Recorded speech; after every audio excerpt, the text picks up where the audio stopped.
ತೀವ್ರ ಜಿದ್ದಾಜಿದ್ದಿಗೆ ಕಾರಣ ಆಗಿದ್ದಂತ ಮತ್ತು ಇಡೀ ದೇಶದ ಗಮನ ಸೆಳೆದಿದ್ದ ಸಚಿವ ಪ್ರಿಯಾಂಕ್ ಖರ್ಗೆ ತವರು ಕ್ಷೇತ್ರದಲ್ಲಿ ಆರ್ಎಸ್ಎಸ್ ಪಥ ಸಂಚಲನ ಅದ್ದೂರಿಯಾಗಿ ನಡೆಯಿತು.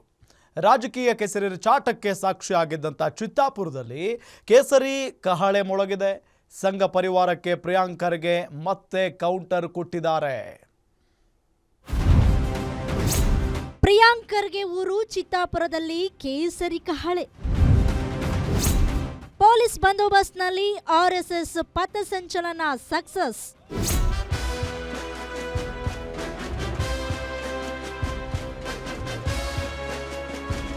ಜಿದ್ದಾಜಿದ್ದಿಗೆ ಕಾರಣವಾಗಿದ್ದ ಚಿತ್ತಾಪುರ ಆರ್ಎಸ್ಎಸ್ ಪಥಸಂಚಲನ ಕೊನೆಗೂ ನಿರ್ವಿಘ್ನವಾಗಿ ನಡೆದಿದೆ.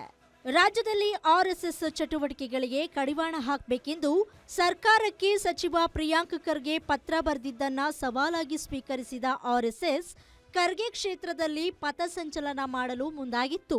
ಆದರೆ ಪಥಸಂಚಲನ ಮಾಡಲು ಚಿತ್ತಾಪುರ ತಹಶೀಲ್ದಾರ್ ಅನುಮತಿ ನೀಡದೆ ಇದ್ದಿದ್ರಿಂದ ಅನಿವಾರ್ಯವಾಗಿ ಆರ್ಎಸ್ಎಸ್ ಕಲಬುರಗಿ ಹೈಕೋರ್ಟ್ ಮೆಟ್ಟಿಲೇರಿತ್ತು.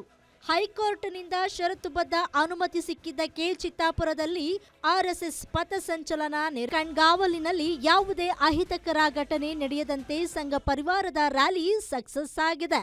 ಪ್ರಾರಂಭ ಆಗಿದೆ ಸರ್. ಈಗ ನೋಡಿ, ಮೋಹನ್ ಭಾಗವತ್ ಅವ್ರು ಖುದ್ದಾಗಿ ಬಂದು ಏನ್ ಹೇಳಿದ್ದಾರೆ, ನಾವು ಅನ್ರಿಜಿಸ್ಟರ್ಡ್ ಅಂತ ಹೇಳಿದ್ದಾರೆ. ಕರೆಕ್ಟಾ? We are a body of individuals, we do not need to register ಅಂತ ಹೇಳಿದ್ ಯಾರು ಹೇಳ್ತಾ ಇರೋದು? ಅವರು ರಿಜಿಸ್ಟ್ರೇಷನ್ ಆಗಬಾರ್ದು ಅಂತ. ಇನ್ನು ಆರ್ಎಸ್ಎಸ್ ವಿರುದ್ಧ ಕಲಬುರಗಿ ಉಸ್ತುವಾರಿ ಸಚಿವ ಪ್ರಿಯಾಂಕ್ ಖರ್ಗೆ ಮತ್ತೆ ಗುಡುಗಿದ್ದಾರೆ. ಚಿತ್ತಾಪುರದಲ್ಲಿ ನಾವು ಹೇಳಿದಂತೆ ಆರ್ಎಸ್ಎಸ್ ಪಥಸಂಚಲನ ನಡೆದಿದೆ.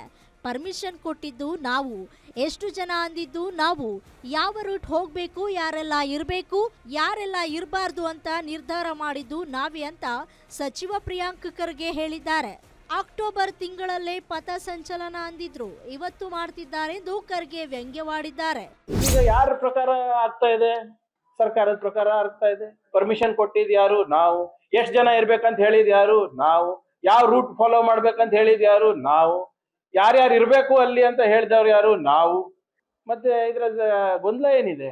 ನಾವು ಮಾಡಬೇಡಿ ಅಂತ ಎಲ್ಲಿ ಹೇಳಿದೀವಿ? ಅನುಮತಿ ಕೇಳ್ರಪ್ಪ ಅಂತ ಹೇಳಿದೀವಿ.